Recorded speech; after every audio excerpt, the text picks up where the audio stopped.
Welcome to ICAN Intelligence. Please hit that like button, share this video, and subscribe to the channel as we dive into our complete, examiner-focused explainer on Chapter 37, Public Debt.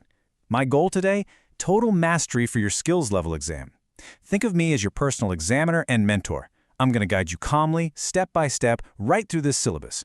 We're assuming zero prior knowledge, and we are skipping absolutely nothing. Every definition, every list, every formula, we're going to make it crystal clear. All right, here's our agenda for today. We'll cover the big picture overview, definitions and debt types, tax versus debt financing, reasons, impacts and limits, sustainability and management, and finally, active recall and past questions. Let's get to it. Section 1. Big Picture Overview. Navigating Chapter 37. So, let's start with the big picture. Why does public debt actually matter in the ICAN exam, and how do governments manage their fiscal deficits? You see, in public sector accounting, government expenditure often outpaces revenue, right? That leads to a deficit, and when that happens, the government has to figure out how to finance its activities. Now, I want you to pause and ask yourself a crucial question. If this chapter pops up in the exam, what is the examiner really testing? What are they secretly looking for when they're grading your script?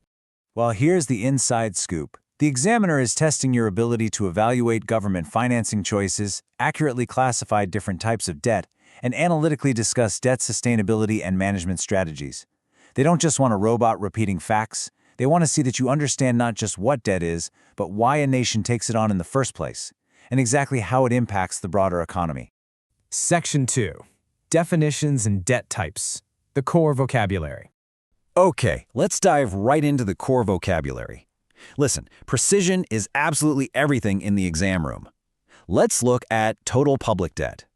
It's defined as the aggregate of all outstanding financial obligations. According to the ICAN pack, this specifically includes external debt, domestic debt, guarantees, and contingent liabilities. And it covers debt owed by the central government, local governments, and public or state-owned corporations. You literally must include all of these specific elements to secure full marks on a definition question. Don't leave any of them out. Now listen carefully to this next distinction because it was directly tested in the November 2024 Diet. Bilateral debt is government to government. Think of it like Nigeria owing loans to China, France, or Germany. Multilateral debt, on the flip side, is owed to international institutions. We're talking about places like the World Bank, the IMF, or the African Development Bank. Keep those straight. Moving on, another heavily tested area is the classification of reproductive versus deadweight debt. Reproductive debt basically pays for itself. It's used to finance projects that actually generate revenue down the line, things like a toll road, railways, or irrigation systems. Deadweight debt, however, is totally unproductive. It doesn't increase the productive capacity of the economy at all. Just think of debt contracted to finance a war or provide relief for natural disasters. Now, I really want you to pay attention here because this is a massive trap that so many students fall into. A really common mistake in the exam room is confusing short-term floating debts with long-term funded debts. Floating debt, which is also called unfunded debt, comprises short-term borrowings payable within 12 months. Examples would be Treasury Bills or Ways and Means advances. Funded debt, however, represents long-term obligations, things with maturities way over a year. Always distinguish between those two. Section 3.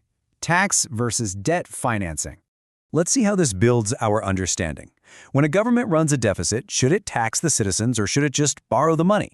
It's a huge fundamental policy choice. Tax financing reduces disposable income, which can lower private investment and, as you might guess, often causes a lot of political backlash. It limits consumption immediately. Debt financing, on the other hand, shifts that repayment burden to future generations, but it avoids those immediate tax shocks. However, we have to remember, debt must be serviced. Principal and interest must be paid, which means future tax revenues will eventually be diverted to pay off those creditors. Section 4. Reasons for borrowing, impacts, and limitations. This brings us to the exact reasons governments actually borrow. Examiners frequently ask you to list and explain these specific reasons. There are exactly 9 reasons laid out in the ICAN pack, and you must be prepared to list them fully without just writing etc. Ready? Number 1, to fund a budget deficit, which happens when expenditure exceeds revenue. 2, to correct a balance of payments disequilibrium. That's when you're importing far more than you're exporting. 3, to support rapid population growth, which obviously requires expanded public utilities. 4, for the implementation of development programs, like building new roads and hospitals. And 5, for economic instability, using debt to essentially stimulate a depressed economy. Continuing our list, number 6. Unexpected natural disasters. Things like floods or earthquakes that definitely weren't budgeted for.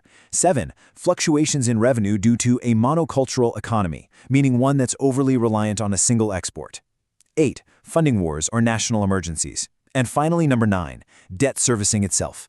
This means taking on new, hopefully cheaper debt to refinance older, way more expensive obligations.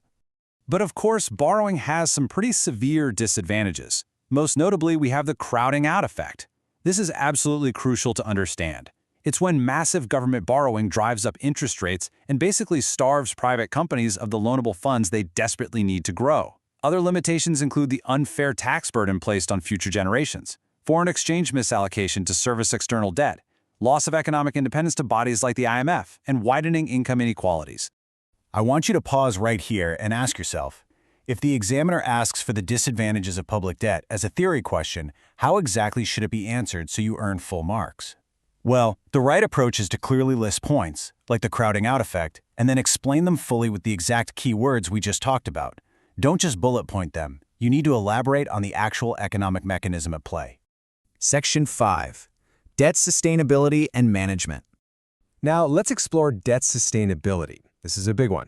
It simply means the government's current and future streams of income can comfortably cover its debt service obligations. In plain English, it means asking, can the government actually pay its principal and interest over the medium to long term without causing undue stress or having to make drastic, painful adjustments to its budget? Examiners literally love these calculation areas. You must know these exact formulas. For example, let's look at the total debt to GDP ratio. The formula is total public debt divided by gross domestic product multiplied by 100. The total debt represents the liability, while the GDP is the variable representing the economy's carrying capacity. We also calculate debt service to exports. The formula for that is total principal and interest payments divided by total export earnings.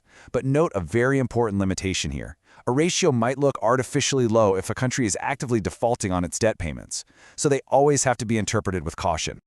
Now, to actually manage this debt, governments use 5 specific strategies, and you definitely need to know the difference between them. Strategy 1, prioritize expenditure. 2, debt conversion, which essentially means exchanging instruments like promissory notes for tangible equity or physical assets. 3, just stop contracting new debt altogether. 4, limit debt service payments to a sustainable percentage of revenue. And 5, rescheduling.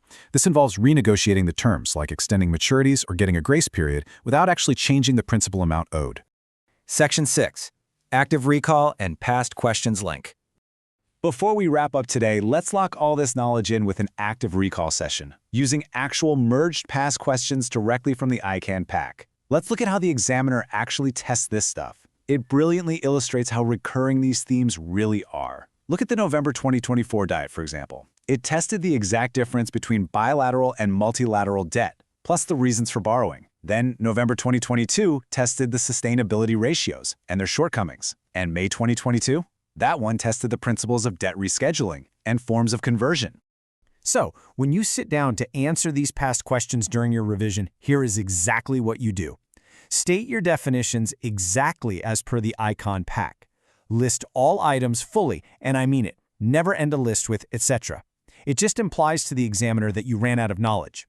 And always use the required examiner keywords like crowding out a fact and deadweight debt. That is how you secure your marks.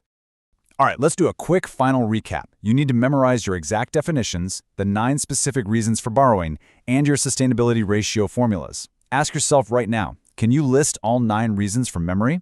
If you can't, go back and review that section. Thank you so much for joining this masterclass on ICAN Intelligence. Please make sure to like this explainer, subscribe to our channel, comment down below with your toughest questions, and share this session with your fellow students preparing for the exam. Keep studying with calm confidence. But before we go, I want to leave you with this final provocative thought. As you look at your own country's national budget today, based on everything you've just learned, are they building a sustainable future or simply passing a massive deadweight burden down to the next generation? Think about it.